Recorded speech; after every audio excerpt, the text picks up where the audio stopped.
¿Qué dificultades surgieron? ¿Cómo nos sentimos? ¿De qué manera afrontamos esta situación? Desde Graduados de Historia comenzamos a hacerles preguntas de este estilo a diferentes colegas, para que podamos poner en común reflexiones y sensaciones que surgen en relación al efecto que tiene sobre nuestros trabajos este contexto de aislamiento social. Esto es, Preguntas de Cuarentena.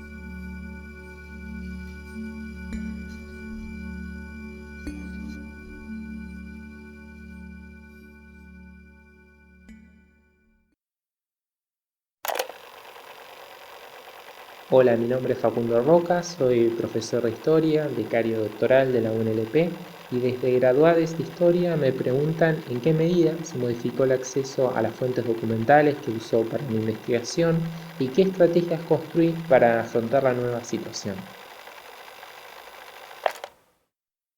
Bueno, precisamente como se plantea en la pregunta, también los que nos dedicamos a la investigación, quienes nos dedicamos al oficio de la historia, nos estamos viendo afectados por esta situación, en particular en lo que tiene que ver con el acceso a las fuentes, con el acceso a los documentos, con el acceso a los archivos. En principio porque los repositorios digitales, los archivos digitales, si bien existen, reúnen un porcentaje muy pero muy pequeño de las fuentes que se encuentran resguardadas en los archivos físicos.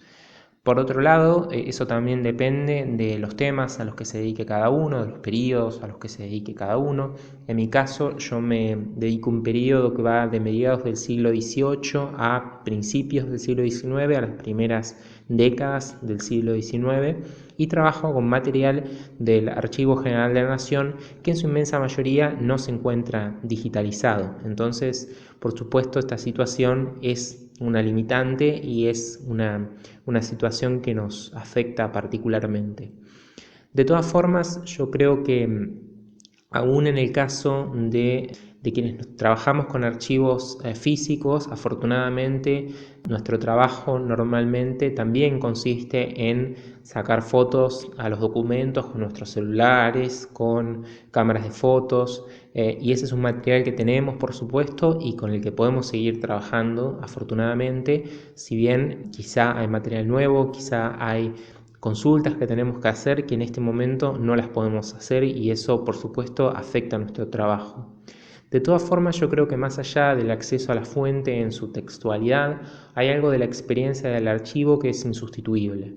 Hay un libro muy hermoso de una historiadora francesa, Alette Farge, un libro que se titula La atracción del archivo, y en ese libro Farge plantea que el encuentro cara a cara con el documento es casi como un encuentro con la alteridad, un encuentro con lo otro. Cada vez que uno se encuentra con un documento, con una fuente, lo que hace es encontrarse con una sintaxis diferente, con una forma de escritura diferente, con una caligrafía diferente, con una materialidad muchas veces frágil, muchas veces con cierta resistencia que impone la fuente para ser leída, para ser decodificada, para ser interpretada. Y creo que eso también es parte del desafío que nos mueve, ¿no? Y es parte de la experiencia del archivo, que también pasa por una cuestión que tiene que ver con lo sensorial, con la forma en la que se encuentran organizados los papeles, por la forma en la que cruje el papel envejecido en las manos, por las manchas amarillentas de la tinta oxidada en los guantes de látex, por esas experiencias que quizá no podríamos definir tan certeramente o tan precisamente, pero que forman parte de esa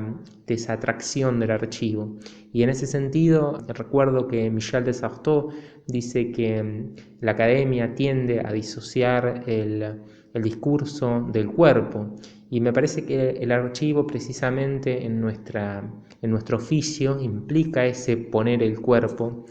que no deberíamos abandonar y que un poco extrañamos en esta situación tan particular, que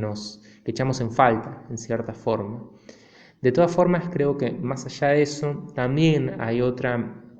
cuestión que tenemos que tener muy presente, que tiene que ver con las formas de acceso que nos imponen tanto los archivos físicos como los archivos digitales, que son herramientas muy útiles, vuelvo a decir, los repositorios digitales, pero que tienen una forma de acceso diferente. Uno en un archivo físico, cuando accede a un archivo físico, lo que hace por lo general es pedir un legajo, que en el mejor de los casos es una caja con un montón de papeles adentro, y uno, aunque haya consultado por supuesto el catálogo, aunque haya consultado las descripciones, nunca sabe muy bien, del todo bien, qué es lo que hay ahí adentro. Y esa en parte me parece esa expectativa, esa sorpresa que se produce cada vez que uno va pasando las hojas y quizás se encuentra con esas pequeñas indiscreciones del archivo, como las llamaba Michel Bobel, con esa quizá con una carta personal, con una anotación marginal, con un dibujo, con cosas muy nimias que a veces están mezcladas entre los papeles y que a veces también son lo más interesantes, son aún más interesantes probablemente que lo que estábamos buscando en un inicio. Esos encuentros fortuitos realmente forman parte de la experiencia del archivo y se extrañan. En cambio, un archivo digital funciona con otro tipo de criterios en cuanto a sus sesgos, en cuanto a la forma en la que se organiza la información. No es, por supuesto, menos azaroso que el archivo físico. En los archivos digitales la información se encuentra organizada de acuerdo con etiquetas, con metadatos, con descripciones que muchas veces realizan personas que lo hacen con criterios diferentes a los que puede tener el investigador o el historiador. Entonces la forma en la que la búsqueda a partir de una palabra clave nos redirecciona e impone un sesgo en nuestra investigación, también creo que tiene que hacernos pensar y tiene que hacernos reflexionar sobre las posibilidades y al mismo tiempo los límites de estas nuevas herramientas y de estas nuevas tecnologías.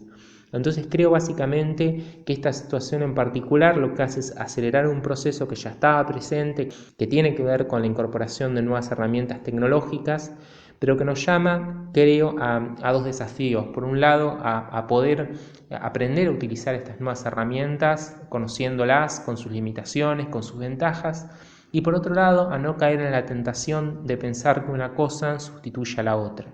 Y el día de mañana, cuando volvamos a una cierta normalidad, no pensemos que desde la comodidad de nuestra casa y frente a una pantalla podemos suplir lo que hacemos con nuestra presencia y poniendo el cuerpo en un archivo físico. Entonces, en todo caso, son dos herramientas complementarias que afortunadamente nos están ayudando a pasar mejor este momento.